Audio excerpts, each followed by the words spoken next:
22 जून को बीजेपी के राष्ट्रीय अध्यक्ष जेपी नड्डा का गिरिडीह में कार्यक्रम है। इसी कार्यक्रम को सफल बनाने को लेकर बीजेपी तैयारियों में जुट गई है। इसको लेकर बीजेपी प्रदेश अध्यक्ष दीपक प्रकाश ने गिरिडीह के 5 दिवसीय दौरे पर हैं, जिसकी जानकारी बीजेपी प्रदेश प्रवक्ता विनेश कुमार ने दी है। इस कार्यक्रम में मोदी सरकार के 9 वर्षों के कार्यकाल में जन कल्याणकारी योजनाओं और किए गए विकास कार्य की जानकारी राष्ट्रीय अध्यक्ष जेपी नड्डा देंगे।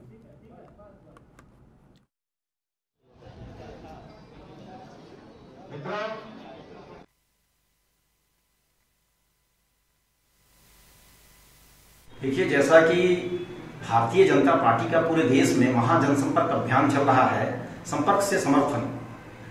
आज पूरे देश में 9 वर्षों का जो मोदी जी का कालखंड रहा, भारतीय जनता पार्टी के नेतृत्व में जो देश में विकास हुआ है, उसके बारे में जन जन तक इस विषय को ले जाना है। उसी क्रम में कई प्रकार के कार्यक्रम आज पूरे देश में हो रहे हैं, झारखंड में भी हो रहे हैं। और सौभाग्य से झारखंड में हमारे राष्ट्रीय अध्यक्ष श्री नड्डा जी का कार्यक्रम मिला है और गिरिडीह की धरती पर एक विशाल महती जनसभा को संबोधित करेंगे। देखिए, जैसा कि इसी खबर पर तमाम जानकारी के लिए हमारे सहयोगी विशाल लगातार हमारे साथ जुड़े हुए हैं। विशाल, जेपी नड्डा 22 जून को गिरिडीह पहुंच रहे हैं। इस बार का दौरा चुनाव से ठीक 1 साल पहले बीजेपी के लिए कितना अहम रहने वाला है? जी बिल्कुल, देखिए, बीजेपी के राष्ट्रीय अध्यक्ष जेपी नड्डा का कार्यक्रम है और ये जो कार्यक्रम है 22 है गिरिडीह धरती पर।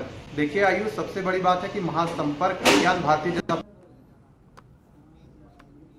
30 जून तक पूरे भारतवर्ष में यह कार्यक्रम चलाया जा रहा है और इस कार्यक्रम का एक ही उद्देश्य है कि मोदी सरकार के जो 9 वर्षों का कार्यकाल था, जो 9 वर्षों के कार्यकाल में जो विकास की योजनाएं थे, जो कार्य किया गया था, उसे जनता तक कैसे पहुंचाया जाए। इसी तहत यह जो पूरा आयोजन है किया जा रहा है। देखिए, दीपक प्रकाश जो कि बीजेपी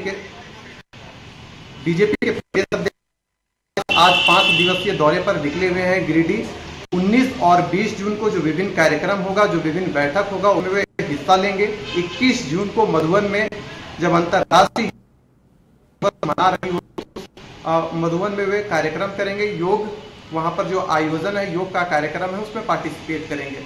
22 तारीख को जेपी नड्डा जो कि राष्ट्रीय अध्यक्ष है भारतीय जनता पार्टी का, उनका कार्यक्रम है। विशाल जनसभा का आयोजन किया गया है, तो उसमें भारतीय जनता पार्टी के जो भी वरिष्ठ नेतागण हैं सभी उस कार्यक्रम में सम्मिलित होंगे। देखिए, इसका एक ही उद्देश्य है। 2024 में झारखंड की अगर हम खास कर बात करें तो लोकसभा का चुनाव होना है, विधानसभा का चुनाव होना है और इसे लेकर ही जो पूरी तैयारियां हैं, हम ऐसा कह सकते हैं कि महासंपर्क अभियान जो चलाया जा रहा है उसका भी एक अंग है।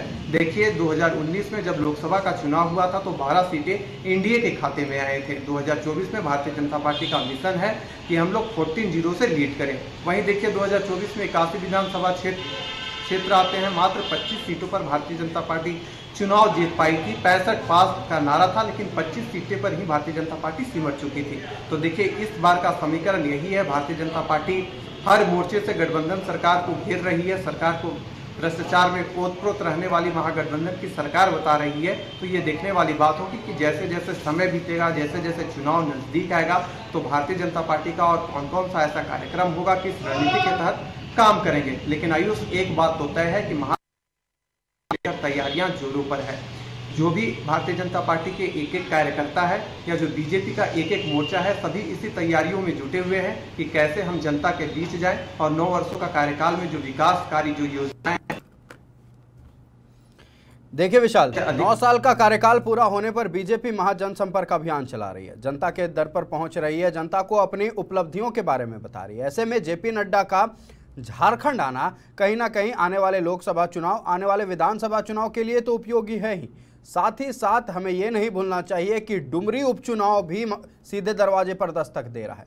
ऐसे में यह समीकरण बैठाया जा रहा है कि क्या आजसू का प्रत्याशी होगा, क्या बीजेपी का प्रत्याशी होगा, इसको लेकर कई कयास लगाए जा रहे हैं। ऐसे में जेपी नड्डा का एक शीर्ष नेतृत्व का डुमरी उपचुनाव से पहले गिरिडीह पहुंचना ये कितना महत्वपूर्ण होने वाला होगा? देखिए, जो उनका आगमन हो रहा है बताया जा रहा है, क्योंकि देखिए, जेपी नड्डा जिस आसन पर आसीन है वो अपने आप में काफी महत्वपूर्ण है। वो राष्ट्रीय अध्यक्ष है विश्व का सबसे बड़ा लोकतांत्रिक पार्टी का, तो उनका आगमन कई सारी सूचनाओं को प्रसार करेगा। देखिए, सबसे बड़ी बात है कि राज्य में जब डुमरी का उपचुनाव होगा तो 6ठा उपचुनाव होने जा रहा है। 5 उपचुनाव अब तक हो चुके हैं, जिसमें से जो महागठबंधन की सरकार है 4 उपचुनाव जीती है। वहीं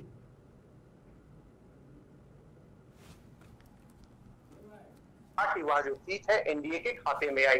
लेकिन देखिए आयुष, अगर हम डुमरी की बात करें, डुमरी का जो राजनीतिक इतिहास रहा है, देखिए वहां से जगन्नाथ महतो जब से झारखंड अलग राज्य बना था उस डुमरी का जो राजनीतिक इतिहास रहा है, जब से झारखंड अलग राज्य बना था उसमें जो विधायक के रूप में चुके आ रहे थे, ये जो सीट है काफी महत्वपूर्ण है। तो वो जो सीट की अगर हम बात करें तो एनडीए के लिए भी काफी महत्वपूर्ण है, क्योंकि देखिए जब जगन्नाथ महतो जब 2019 में चुनाव हुआ था तो 71,836 वोट लाने का काम किए थे। वहीं भारतीय जनता पार्टी चुनाव लड़ी थी तो 36,000 से अधिक वोट लाने का काम किया था।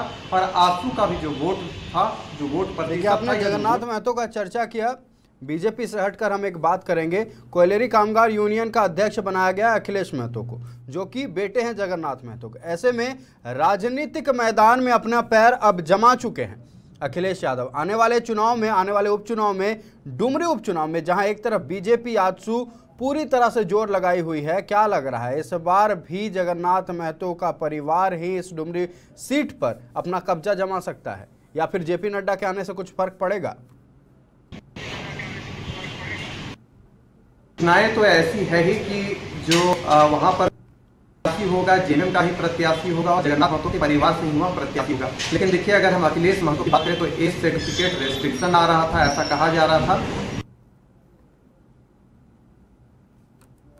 के रूप में लड़ने के लिए वो अभी उनका उम्र नहीं हुआ है, तो ऐसे में उनकी हम ऐसा कह सकते हैं कि डुमरी उपचुनाव अपने आप में एक खास तो है ही, साथ ही साथ रहस्य, इसमें कई रहस्य छुपे हैं। लेकिन आयुष मैं आपको बता दूं कि जो बेबी महतो है या अखिलेश महतो है, यानी कि जगन्नाथ महतो की पत्नी बेटा, दोनों ने ही कुछ महीने पूर्व मुख्यमंत्री हेमंत सोरेन से मुलाकात की थी और ऐसा कयास लगाया जा रहा था या तो पत्नी चुनाव लड़ेगी या तो बेटा चुनाव लड़ेगा, लेकिन यह स्पष्ट नहीं हो पाया है। लेकिन वहीं अगर हम दूसरी ओर देखें तो अखिलेश महतो लगातार फील्ड पर निकल रहे हैं।